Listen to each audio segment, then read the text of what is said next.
Hi friends, welcome back to our channel INB jobs info.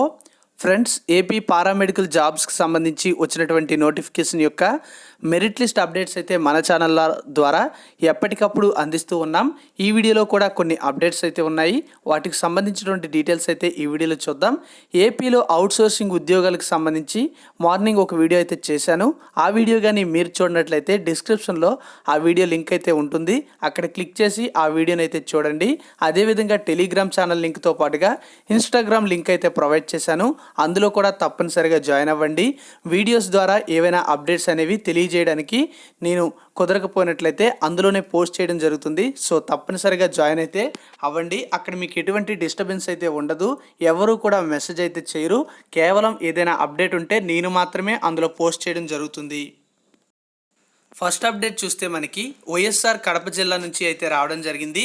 YSR Kadapa జిల్లాలో వచ్చినటువంటి update చూస్తే మనకి ఇక్కడ revised final merit list of and not consider list of staff nurses, final merit list and not consider list of radiographers, selection list of lab technician grade 2 and pharmacist grade 2 display last date 25/9/2020 అని చెప్పడం అయితే జరిగింది.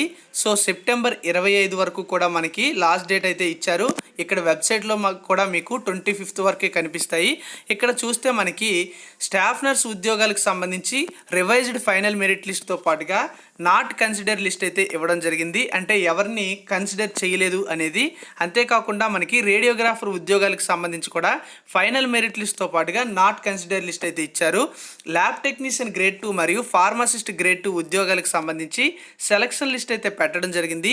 ఈ selection list అనేది మనకి second selection list అని చెప్పొచ్చు. ఎందుకంటే గతంలో ఒక లిస్ట్ అయితే రిలీజ్ చేశారు. ఆ లిస్ట్లో జాయిన్ ఎవరైతే అవ్వలేదో వాళ్ళకి మినహాయించి మరియు తరువాత ఎవరైతే ఉన్నారో వాళ్ళకి ఇప్పుడు సెలక్షన్కి అయితే పిలిచారు. దాని యొక్క వివరాలు కూడా ఇప్పుడు చూద్దాం. ఇక్కడ రిలీజ్ చేసినటువంటి పత్రికా ప్రకటన ప్రకారం మనకి ఈ నోటిఫికేషన్ అనేది 02/2020 అని చెప్పారు. అంటే రెండవ నోటిఫికేషన్ అని అర్థం వస్తుంది. ఇది ప్రభుత్వ సర్వజన వైద్యశాల నుంచి అయితే ఈ పత్రికా ప్రకటన అయితే రిలీజ్ చేశారు. కడప జిల్లాలో ఒప్పంద పద్ధతిలో పనిచేయడానికి స్టాఫ్ నర్స్ పోస్టులకు సంబంధించినటువంటి ఫైనల్ మెరిట్ లిస్ట్ అయితే వెబ్సైట్లో అయితే పెట్టడం జరిగింది. దీన్ని మనం పక్కన పెట్టినట్లయితే ఫార్మసిస్ట్ గ్రేడ్ 2తో పాటుగా ల్యాబ్ టెక్నీషియన్ గ్రేడ్ 2 పోస్టులకి ఎవరైతే దరఖాస్తు చేసుకొని తుది జాబితాలో ఎంపిక కాబడినటువంటి అభ్యర్థులు చేరనందు వారి స్థానంలో అని చెప్పారంటే ఎవరైతే జాయిన్ కావాలేదో వాళ్ళ యొక్క ప్లేస్లో కొత్తగా ఎంపిక కాబడినటువంటి అభ్యర్థుల తుది జాబితా అయితే మనకి వెబ్సైట్లో అయితే పొందుపరచడం జరిగింది. వారు సెప్టెంబర్ 25వ తేదీన సూపరింటెండెంట్ ప్రభుత్వ సర్వజన ఆసుపత్రి అంటే వైద్యశాల కడప వారి కార్యాలయంలో తమ ఒరిజినల్ సర్టిఫికేట్స్తో పాటుగా జిరాక్స్ కాపీస్తో ఒక సెట్తో హాజరు కావాలని చెప్పడం అయితే జరిగింది. ఇప్పుడైతే మనకి డేట్స్ చెప్పారో ఆ డేట్స్లోనే మనకి అటెండ్ అయితే అవ్వమని చెప్పారు. అదేవిధంగా మనకి ఇక్కడ చూస్తే ఈ 25th ఎవరైతే ఈ సర్టిఫికేట్ వెరిఫికేషన్కి అటెండ్ అవ్వరో వాళ్ళ యొక్క పేర్లు అనేవి తుది జాబితా నుండి తొలగించబడును అని కూడా ఇక్కడ క్లియర్గా అయితే చెప్పడం జరిగింది. రేడియోగ్రాఫర్ పోస్టులకు సంబంధించి అభ్యర్థుల ఫైనల్ మెరిట్ లిస్ట్ని కూడా వెబ్సైట్లో అయితే పెట్టాము అని చెప్పడం అయితే జరిగింది. కాబట్టి ఈ డిస్ట్రిక్ట్ యొక్క లింక్ అనేది మీకు డిస్క్రిప్షన్లో నేను ప్రొవైడ్ చేశాను. ఇక్కడ మీకు దీనికి సంబంధించినటువంటి అన్ని లిస్టులు కూడా వెబ్సైట్లో అయితే పొందుపరిచారు కనుక మీకు ఏ లిస్ట్ కావాలో అది చెక్ చేసుకోండి. సెలక్షన్ లిస్ట్లో మీ యొక్క నేమ్ ఉన్నట్లయితే సెప్టెంబర్ 25న తప్పనిసరిగా హాజరు కావాల్సి ఉంటుంది. మరో జిల్లా చూసుకుంటే మనకి కర్నూలు జిల్లా నుంచి కూడా అప్డేట్ అయితే రావడం జరిగింది. కర్నూలు జిల్లాలో చూస్తే మనకి డిఎంహెచ్ఓ కర్నూలు పారామెడికల్ రిక్రూట్మెంట్ 2020కి సంబంధించి రివైజ్డ్ ఫైనల్ మెరిట్ లిస్ట్ అనేది స్టాఫ్ నర్స్ ఉద్యోగాలకు సంబంధించి మనకైతే ఇచ్చారు. అయితే దీనికి సంబంధించి ఒక రీజన్ అయితే వాళ్ళు చెప్తున్నారు. అదేంటంటే మనకి డిపిఎఫ్డబ్ల్యూ అంటే department of public health and family welfare Vijayawada యొక్క ఆదేశాల మేరకు మనకి కర్నూలు, కడప, అనంతపురం, చిత్తూరు జిల్లాలని జోన్ 4 కింద వస్తాయి. వీటన్నింటినీ కూడా లోకల్ జోన్ కింద పరిగణిస్తూ ఇప్పుడు మనకి రివైజ్డ్ ఫైనల్ మెరిట్ లిస్ట్ అయితే రిలీజ్ చేశాము అని చెప్పడం జరిగింది. సో దీనికి సంబంధించి మీకు ఏమైనా అబ్జెక్షన్స్ ఉన్నట్లయితే అబ్జెక్షన్స్ కూడా పెట్టుకోవచ్చు. దానికి సంబంధించినటువంటి డీటెయిల్స్ అయితే ఒకసారి ఇక్కడ నుంచి ఈ లిస్ట్ అనేది డౌన్లోడ్ చేసి చెక్ చేద్దాం. ఇక్కడ రిలీజ్ చేసినటువంటి నోటీస్ ప్రకారం వీళ్ళు ఏం చెప్తున్నారంటే మనకి కొన్ని ఇన్స్ట్రక్షన్స్ అయితే ఇవ్వడం అయితే జరిగింది. ఇక్కడ మనకి ఈ పారామెడికల్ జాబ్స్కి సంబంధించి స్టాఫ్ నర్స్ ఉద్యోగాలకి ఎవరైతే అప్లై చేసుకున్నారో ముఖ్యంగా వాళ్ళకి ఒక అప్డేట్ అయితే ఇచ్చారు. అది ఏంటంటే మనకి ఇక్కడ రివైజ్డ్ ఫైనల్ మెరిట్ లిస్ట్ అనేది ఈ స్టాఫ్ నర్స్ ఉద్యోగాలకి మేము పెట్టాము వెబ్సైట్లో. ఎందుకంటే మేము ఇక్కడ department of public health and family welfare Vijayawada నుంచి వచ్చినటువంటి ఆదేశాలకి అనుగుణంగా జోన్ 4 కింద కర్నూలు, కడప, అనంతపురంతో పాటుగా చిత్తూరు జిల్లాలు అనేవి పరిగణించి మనకి ఇక్కడ స్టాఫ్ నర్స్ ఉద్యోగాలు అయితే ఒక లిస్ట్ అయితే మనకి కొత్తగా అయితే పెట్టడం అయితే జరిగింది అని చెప్తున్నారు. అదేవిధంగా మీకు ఈ లిస్టుపై ఏవైనా సరే అబ్జెక్షన్స్ ఉన్నట్లయితే మీరు ఈ అబ్జెక్షన్స్ అనేవి పెట్టుకోవడానికి టైం అయితే ఇవ్వడం అయితే జరిగింది. డేట్ ఆఫ్ బర్త్ కానీ, క్యాస్ట్ కానీ, అదేవిధంగా డేట్ ఆఫ్ పాస్ కోర్స్ కానీ, సీనియారిటీ వెయిటేజ్ మార్క్స్కి సంబంధించి, సర్వీస్ వెయిటేజ్ మార్క్స్కి సంబంధించి, కోర్స్ మార్క్స్కి సంబంధించి, టోటల్ మార్క్స్కి సంబంధించి, లోకల్ లేదా నాన్ లోకల్కి సంబంధించి మీకు ఏమైనా సరే సందేహాలు ఉన్నట్లయితే మీరు పెట్టుకోవచ్చు అని అయితే చెప్పడం అయితే జరిగింది. అంతేకాకుండా మీరు అబ్జెక్షన్స్ అనేవి పెట్టుకోవడానికి సెప్టెంబర్ 26 వరకు కూడా టైం అయితే ఇచ్చారు.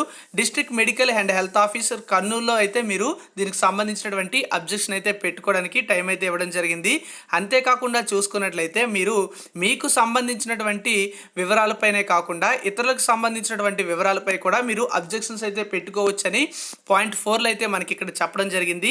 ఈ ఆఫీస్లో మనకి క్యాండిడేట్స్ వాళ్ళ యొక్క డాక్యుమెంట్ని ఆన్లైన్లో సబ్మిట్ చేసినటువంటి సంబంధించి వెరిఫికేషన్ పర్పస్ కూడా మీరు చెక్ చేసుకోవచ్చు అని చెప్పారు. అవి మీ డీటెయిల్స్ అయినా సరే, ఇతరుల వివరాలైనా సరే చెక్ చేసుకోవచ్చు అని చెప్పారు.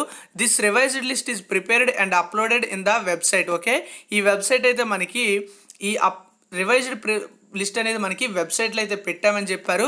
Second list and subsequent selection list if any అని కూడా చెప్పడం అయితే జరిగింది. ఇక్కడ చూస్తే మనకి గ్రీవెన్సెస్కి సంబంధించి ఒక ప్రొఫార్మా కూడా మనకైతే ఇచ్చినట్టుగా, ఫార్మేట్ కూడా ఇచ్చినట్టుగా చెప్పడం జరిగింది. అది కూడా ఒకసారి అయితే మనం చూద్దాం.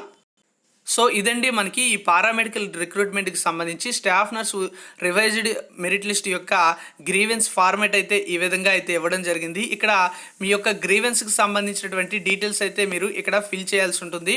టోటల్గా లాస్ట్లో సిగ్నేచర్ అనేది పెట్టి మీకు ఏమైనా డౌట్స్ ఉన్నట్లయితే సంబంధిత కార్యాలయంలో సెప్టెంబర్ 26 సాయంత్రం 5 గంటల లోపు మీరు సబ్మిట్ అయితే చేయాలి. ఇక మరో జిల్లాలో వచ్చినటువంటి న్యూస్ పేపర్కి సంబంధించినటువంటి ఆర్టికల్ కానీ చూస్తే మనకి శ్రీకాకుళం జిల్లాకు సంబంధించి అప్డేట్ అయితే కనిపిస్తుంది.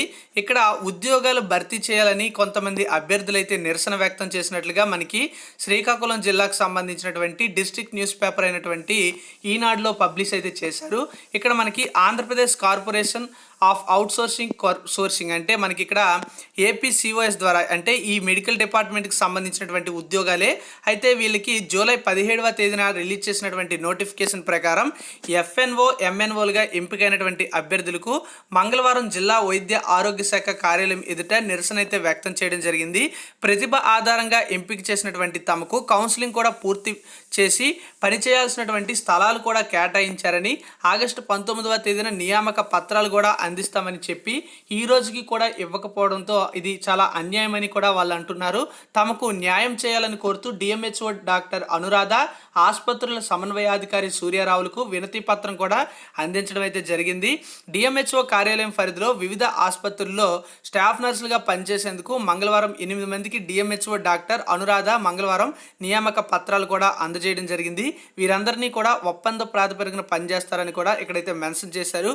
ఇదే జిల్లాకు సంబంధించి మరో అప్డేట్ చూస్తే ఒక గందరగోళం అయితే ఏర్పడడం జరిగింది. ఇక్కడ స్టాఫ్ నర్స్ మరియు ల్యాబ్ టెక్నీషియన్ మరియు ఫార్మసిస్ట్ ఉద్యోగాలకు సంబంధించి కౌన్సిలింగ్ అయితే జరిగింది. అయితే ఈ ప్రక్రియ సక్రమంగా జరగలేదంటూ అభ్యర్థులందరూ కూడా ఆందోళన అయితే చెప్పడం అయితే జరిగింది. ఆరోపణలు అయితే చేశారు. అభ్యర్థులు చేసినటువంటి ఆరోపణలు ఏంటి, అదేవిధంగా అధికారులు ఇచ్చినటువంటి సమాధానాలు కానీ మనం చూసుకున్నట్లయితే ఇక్కడ అవకతలు జరిగాయంటూ అభ్యర్థులు అయితే ఆరోపించడం అయితే జరిగింది. ఫర్ ఎగ్జాంపుల్ చూస్తే మనకి ల్యాబ్ టెక్నీషియన్ల ప్రతిభ జాబితాలో 1వ నెంబర్తో ఉన్నటువంటి ఒక మహిళను ఆమె కోరినటువంటి చోట కాకుండా మారుమూల ప్రాంతం వేశారని, 7వ నెంబర్లో ఉన్నటువంటి అభ్యర్థికి దగ్గర ప్రాంతం ఇవ్వడం అనుమానాలకు తావిస్తోందని కూడా ఇక్కడ పేర్కొంటున్నారు. ఇదేమిటని ప్రశ్నిస్తే నియామక పత్రం తీసుకుంటారా, తరువాత వారిని పిలవమంటారా అని అధికారులు అనడంతో చేసేదేమీ లేక అందుకున్నామని, దీనిపై కలెక్టర్ విచారణ జరిపించాలని కూడా డిమాండ్ అయితే చేస్తున్నారు. జిల్లాలో 25 ల్యాబ్ టెక్నీషియన్ పోస్టుల నియామకానికి కౌన్సిలింగ్ నిర్వహించగా 3 గైర్హాజరైతే అయ్యారు. ఫార్మాసిస్ట్ పోస్టుల విభాగంలో 23 మందికి 6 అయితే గైర్హాజరయ్యారు. మిగిలిన ఖాళీలను భర్తీ చేస్తూ అభ్యర్థులకు నియామక పత్రాలు అయితే అందించారు. సో ఎవరైతే ఇప్పుడు అటెండ్ అవ్వలేదో వాళ్ళ ప్లేస్లో కొత్తగా మరికొంతమందికి పిలిచే అవకాశం కూడా ఉంటుంది. అదేవిధంగా వీళ్ళు ఇచ్చినటువంటి వివరం చూసుకుంటే మనకి ఈ విషయాన్ని ఈనాడుకి చెందినటువంటి వాళ్ళు డిఎంహెచ్ఓకి సంబంధించి అనురాధ వద్ద ప్రస్తావించగా ఆర్ఓఆర్ అంటే రూల్ ఆఫ్ రిజర్వేషన్ ప్రకారం కౌన్సిలింగ్ అనేది జరిపామని, ఎక్కడా కూడా అవకతలకైతే పాల్పడలేదని చెప్పడం జరిగింది. ప్రతిభ జాబితాలో 1వ నెంబర్తో ఉన్నటువంటి మహిళ ఆర్ఓఆర్ ప్రకారం 6వ నెంబర్కు చేరుకుంటుందని, 2 నుంచి 4 నెంబర్ల వరకు కూడా అభ్యర్థులు గైర్హాజరైనందువలన 5వ నెంబర్ వారికి ఆర్ఓఆర్ ప్రకారం కోరుకున్నటువంటి స్థానంలో మొదటగా ఆయనకు కౌన్సిలింగ్ అనేది నిర్వహించి ఆయన కోరుకున్నటువంటి పిహెచ్సికి వేశామని చెప్తున్నారు.